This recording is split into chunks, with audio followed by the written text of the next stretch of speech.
in Wisconsin. John, what are you doing? Get in my car. Why are you walking to work? Thanks, man. It's these insanely high gas prices. They are draining my bank account. I can't afford to drive anymore. Dude, don't walk. Just do what I do, because I never pay full price for gas anymore. I use the free Upside app that pays you cash back for every gallon of gas you buy. Wait, you're telling me you get paid cash when you buy gas with the Upside app? Yes, I get real cash back every time I buy gas. Does that actually add up to anything? I'll make around $200. Wow, that's serious extra cash. I'm downloading the free Upside app now. Download the free Upside app now to earn real cash back every time you buy gas. Use promo code SMART for an extra 25 cents a gallon bonus on your first tank. That's promo code SMART. You can cash out anytime right to your bank account, to PayPal, or an e-gift card for Amazon and other brands. Just download the free Upside app and use promo code SMART for a 25 cents a gallon bonus on your first tank. That's code SMART.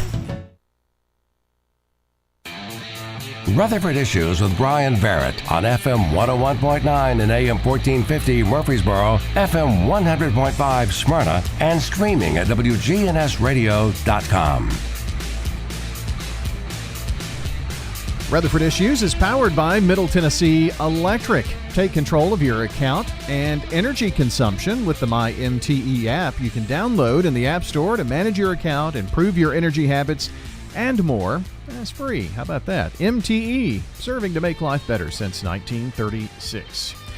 We are welcoming in from the United Way of Rutherford and Cannon Counties, Ella Weaver, the Director of Grants and Advocacy, and lots to unpack. There's some big news for some of our local nonprofits. So I guess we start a new fiscal year. So there we go. We'll talk about that. Ella, good morning. Good morning. Thanks for having me. Absolutely. Good to have you here. So you work on a July to end of June fiscal year, I guess, right? That's right. Yep. So we're starting brand new just a few days ago for this year, and have released our new funded partners for this year. So our new grant recipients. We worked throughout the spring and early summer to welcome those applications, have our reviewers take a look at those and score those, and then make decisions on who would get those grants this year. So we're funding about 35 programs for this coming year. All right. And help me remember as well, that doesn't mean that there are only 35 nonprofits. You do this on a 2-year basis? Or it's every year. So it's a 1-year grant. Okay. Yep. So that cycle will open again in the late winter, early spring in 2024. So in the February or March timeframe, and we'll do it all over again. Okay.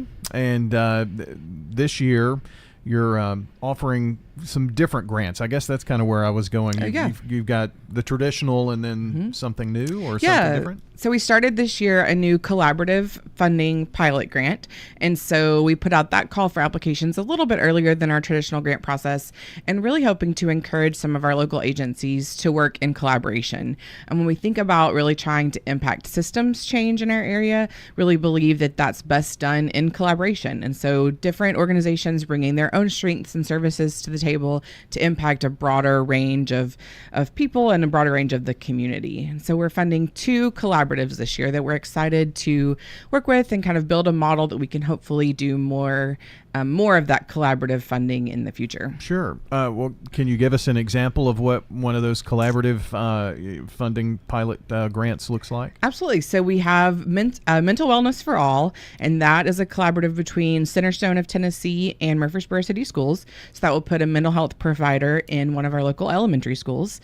And then we also have Bridges Out of Poverty, Crisis to Stabilization. So that's Stepping Stone, Safe Haven, the Salvation Army, and Murfreesboro Cold Patrol. And so they'll be working with individuals to serve them in crisis, get them transitioned to stable housing, and then eventually into permanent housing, and then also provide them with some resources to increase their long-term overall financial stability. Oh, okay. So I'm familiar with a couple of those. So, Cold Patrol is kind of the immediate crisis type of shelter, and then Salvation Army, they're working to help with placement and things of that nature, so that they all come together. Do they write these grants together? Yeah, they did. And that's wild. Yeah, that was great. We have really tried over this past year to increase the conversations that we're having on each of our impact areas as well that relate to our bold goals, and really trying to bring people together and see where we can come up with new innovative ways to do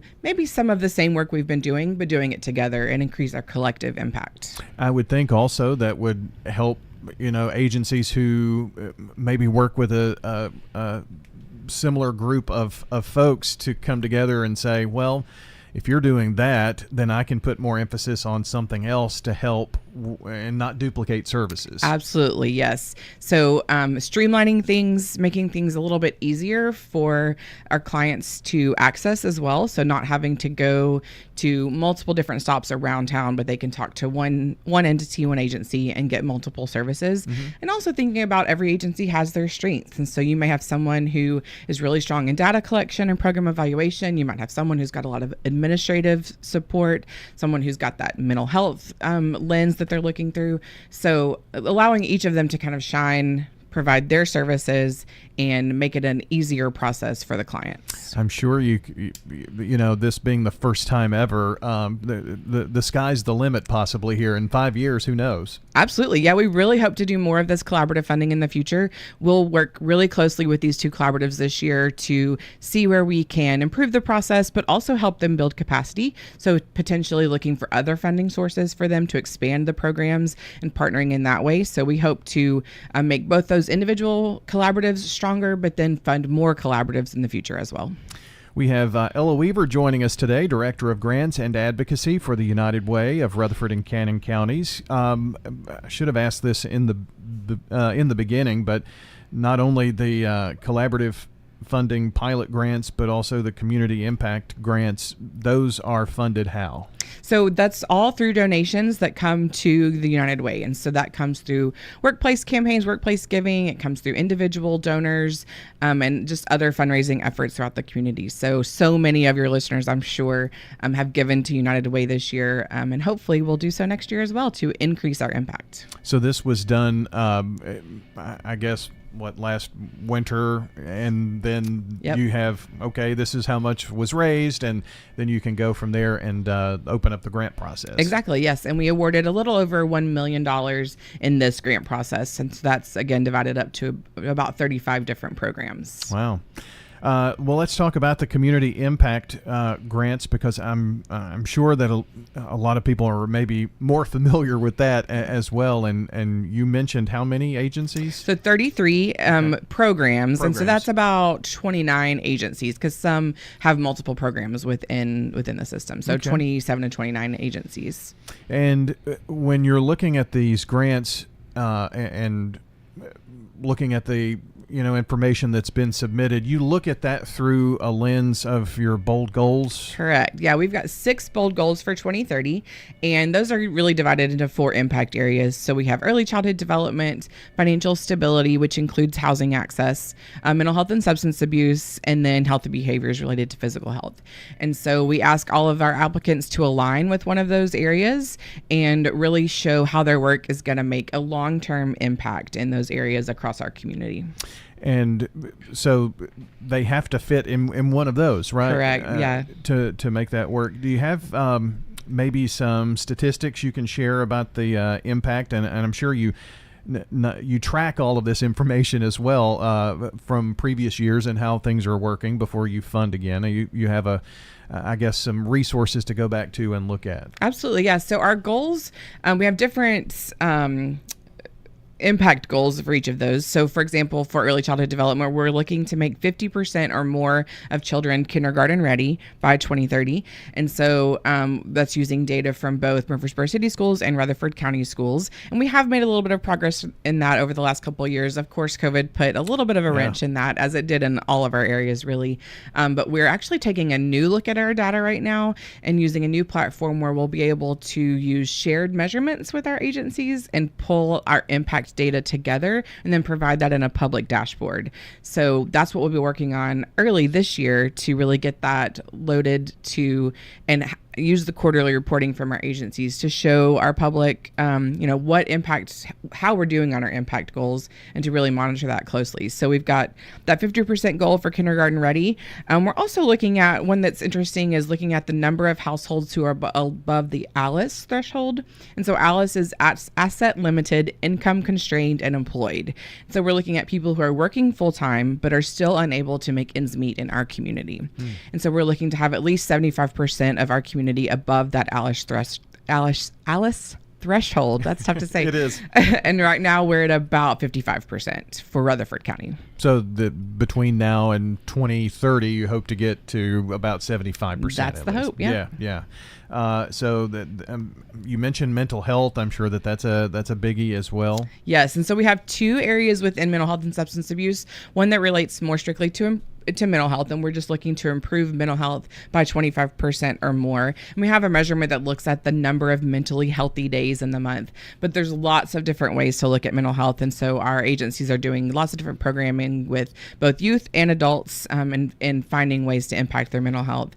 And then we also focus on substance abuse and thinking about our drug-related overdose deaths. So we want to reduce that by about 25%. And again, areas that have been impacted by the COVID pandemic. Absolutely, yes. So even pulling our data that we're using to measure that can be a little bit challenging right now because so much of the reporting processes were impacted by the pandemic. And so in some ways, having a fresh start looking at how we're collecting that data and how we're making it publicly available, I think that will really help us as we measure our impact. We have Ella Weaver joining us today, Director of Grants and Advocacy for the United Way of Rutherford and Cannon counties. And there's also a new partnership with Redstone, I think, that's really going to help with this too. Absolutely. Right? So I've talked a couple of times about this public dashboard that we'll use to report our data. That's a platform called Clear Impact. And that is, we're able to do that because of a grant provided from Redstone Federal Credit Union. And so we're looking at, again, measuring our impact, but also looking at disaggregated data and looking at how, if we look at an improvement in our measurements, it may improve for one segment of the population, but may not for another. And so we want to look at that in a disaggregated way so we can see if there are specific areas of the population we need to focus our services in more. And it just wouldn't be possible without the support of Redstone. Yeah, I guess you've got data, but it helps you drill down into many subsets of that data. Absolutely. And put it all in one place so it's easily accessible, easily updated, and then easily shown to the public. I'm sure you can, determine age groups or all kinds of different subsets to age, help race, focus. Income, veteran status, disability status, all kinds of things. Well, a wide range of community partners, if you will, that are being funded. I don't know if you want to go through the whole list, but maybe just kind of give us an idea on many of the different areas that you're helping to fund with the grants. Sure. We have one of the Child Advocacy Center is one we fund several programs that they work on. So they have a child abuse and child sexual abuse program, a Darkness to Light community education program, which is about how to recognize child and sexual abuse, and then their services for drug endangered children program. So they have 3 separate programs that we're funding in that area.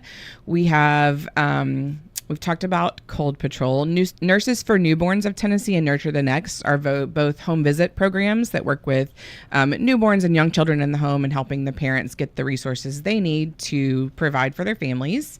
Read to Succeed is another one that works with both youth and adult literacy. And so that adult literacy perspective is really that really relates to the financial stability aspect and thinking about, if an adult doesn't have the literacy skills to have and maintain a job, increase their wage, and then that overall increases their financial stability. We do work with the Cannon County Senior Center, and they work in our Healthy Habits impact area. The Boys and Girls Club also has one of their programs, Triple Play, is related to that, healthy behaviors for children. And then they also have a Smart Moves program that's related back to that financial stability. So we have several programs where we're funding mental health providers in the schools, working with Nourish Food Bank, as well as they're providing food to the community, and also case management services. So it's not just an individual getting food one time, but then it's a longer relationship to improve their overall stability. Now, some of these are examples of the community impact grants, and some are the new collaborative grants here. You mentioned cold patrols.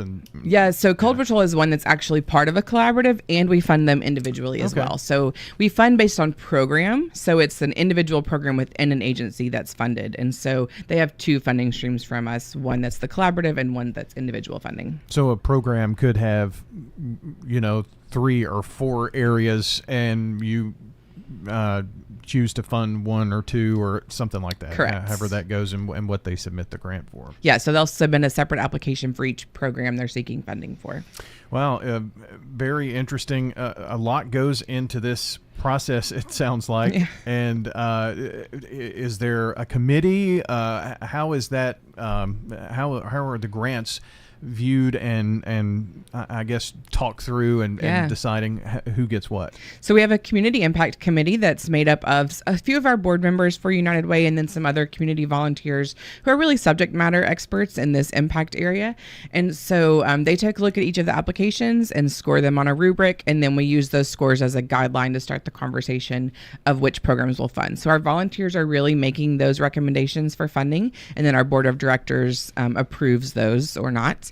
And so very thankful for the volunteers. They put a lot of time and energy into reviewing those applications over the months of April and May. And it's a difficult job, and they made some very difficult decisions, but we're really thankful for their commitment. I can imagine it takes a lot of time, and when you say volunteer, that means they have jobs and things like that. So absolutely, hats off to those folks who help. And I'm sure a lot of this information is at your local uw.org. Yes, /grants. /grants. All right, very good. We'll put a link on the podcast for folks as well. And Ella, it was great to have you today. Great to be here. Thanks so much. Ella Weaver, Director of Grants and Advocacy with the United Way of Rutherford and Cannon Counties, joining us today on Rutherford Issues. Turn your fingers into a microphone and talk back. WGNS Radio.